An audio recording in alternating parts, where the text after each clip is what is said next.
से कह दिया गया है। मैंने सुना है कि के पाठक ने मुंह से बयान दे दिया है कि भाई हम 10 से 4 करेंगे, लेकिन लेटर जारी अगर नहीं हुआ तो लागू नहीं हो रहा है। तो सभी जिलों में अभी भी शिक्षकों को 9 से 5 वाला ही पैटर्न फॉलो करना पड़ रहा है, और ये दुर्भाग्य की बात है कि मामूली परीक्षा ले रहा है।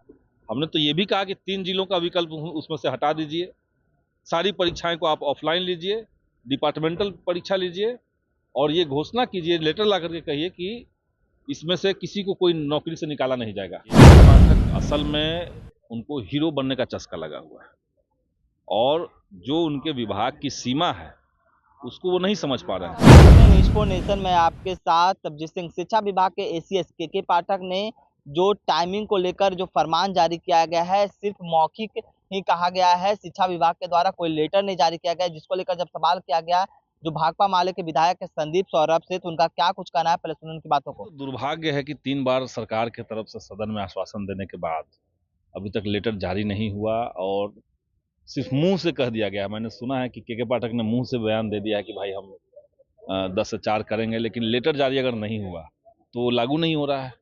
तो सभी जिलों में अभी भी शिक्षकों को 9 से 5 वाला ही पैटर्न फॉलो करना पड़ रहा है, और ये दुर्भाग्य की बात है। सरकार को संज्ञान में लेना चाहिए। क्या लग रहा है, सरकार का सवाल खत्म हो गया?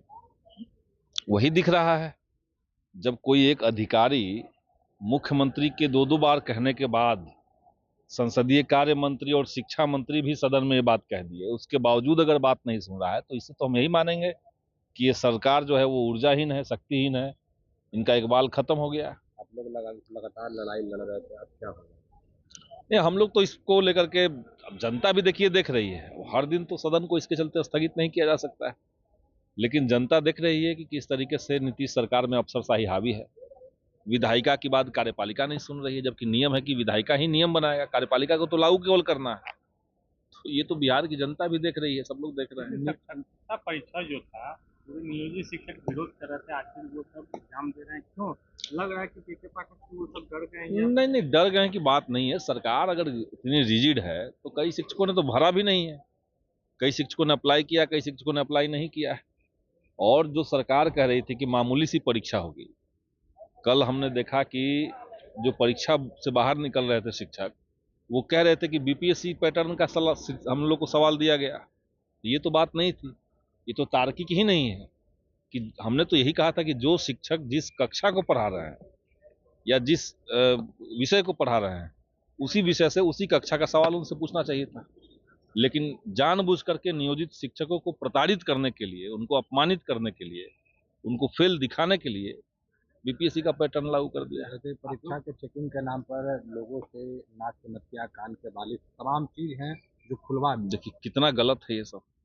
तो हम वही कह रहे हैं कि ये जो एनडीए की सरकार है, ये पहले भी नियोजित शिक्षकों के खिलाफ थी, और अभी भी ये नियोजित शिक्षकों के खिलाफ ही है। आप लोग सरकार से बातचीत करेंगे जिस तरीके से जो शिक्षकता परीक्षा में जो विरोध किया गया था? हम लोगों ने तो बात की, तो सरकार का कहना है कि मामूली परीक्षा ले रहा है।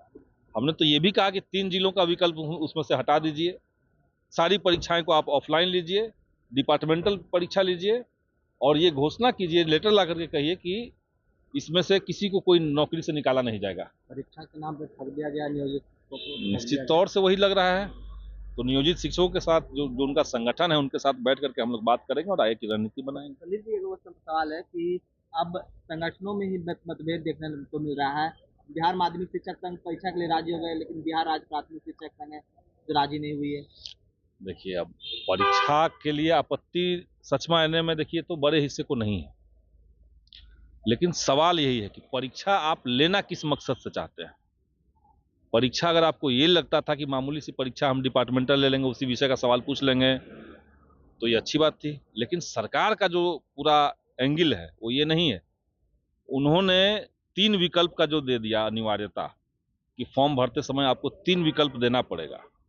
अब आप समझिए कि जो शिक्षक किसी एक जगह पे सेटल हो चुके हैं, 2 साल में वो रिटायर हो जाएंगे, और शिक्षक का जो पद होता है वो सरकार खुद ही स्वीकार कर रही है कि ये अस्थानांतरणीय होता है, इसमें ट्रांसफर नहीं होता है। तो जो शिक्षक कहीं सेटल हैं, उनका परिवार सेटल है, अब आप कह रहे कि 3 जिलों का विकल्प दीजिए, आपको हम कहीं फेंक देंगे, ये तो गड़बड़ है ना। तो इसके चलते बहुत सारे शिक्षक नाखुश हैं सक्षमता परीक्षा से। शिक्षक किनकी बात माने, के पाठक की माने या फिर मुख्यमंत्री नीतीश कुमार? ये सवाल आप लोग को सरकार से जरूर पूछना चाहिए कि शिक्षक बात किनकी माने।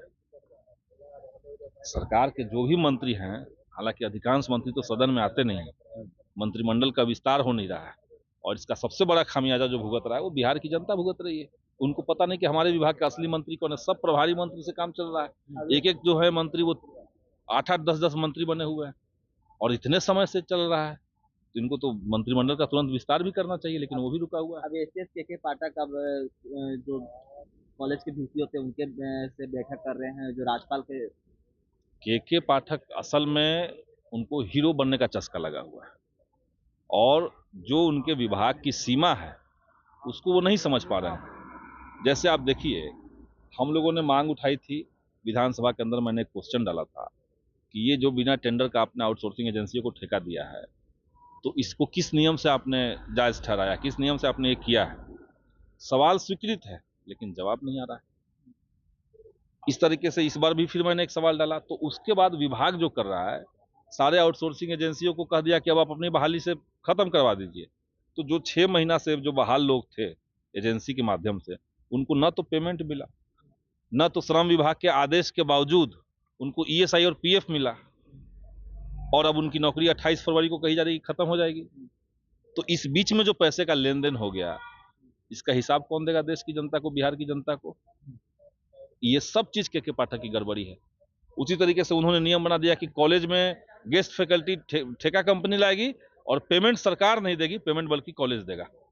तो यानी कॉलेज से, स्कूल से पूरा जो उसका पैसा है उसको आप निकालना चाह रहे हैं आउटसोर्सिंग एजेंसी के माध्यम से, और निकाल करके अपनी जेब में डलवा रहे हैं आउटसोर्सिंग एजेंसी के माध्यम से। तो इसलिए ये सब गलत है। संदीप सौरभ किस तरह से कहते हुए नजर आ रहे हैं कि शिक्षक किसकी बात माने, मुख्यमंत्री भी मौखिक बोल रहे हैं और जो एसीएस के पाठक हैं वो भी मौखिक बोल रहे हैं। कोई लेटर नहीं जारी किया गया। ऐसे शिक्षक हैं जो पहले जो फरमान जारी किया गया था कि 9 से 5 उसी टाइमिंग में जो शिक्षक हैं वो स्कूल जा रहे हैं, और नियोजित शिक्षक को लेकर भी क्या कुछ कहा संदीप सौरभ ने, आपने सुना।